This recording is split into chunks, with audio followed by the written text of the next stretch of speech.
ભાવનગરના આંબાવાડી સર્કલ નજીક hit and રનનો બનાવ બનવા પામ્યો હતો, જેમાં કાર અને બાઇક વચ્ચે અકસ્માત સર્જાતા એકને ઈજા પહોંચી હતી। ભાવનગરના સુભાષનગર વાઘેલા મંડપવાળા ખાંચામાં રહેતો યુવાન બાઇક લઈને આંબાવાડી સર્કલ નજીકથી પસાર થતો હોય ત્યારે કાર અને બાઇક વચ્ચે અકસ્માત સર્જાયો હતો, જેમાં બાઇક ચાલક યુવાનને ઈજા પહોંચતા સારવાર માટે સરટી હોસ્પિટલમાં ખસેડવામાં આવ્યો હતો। સૂત્રોના જણાવ્યા પ્રમાણે યુવાનને પગે ઈજા પહોંચી હોવાનું જાણવા મળ્યું હતું।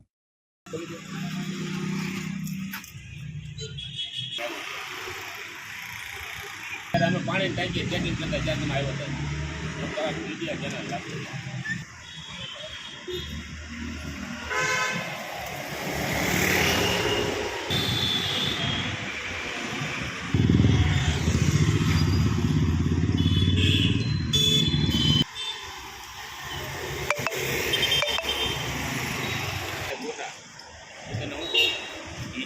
એને કેવું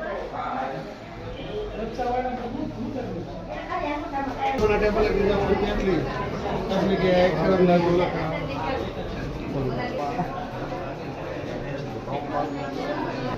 आप ऐसे थे हम और भी इस तरह नहीं है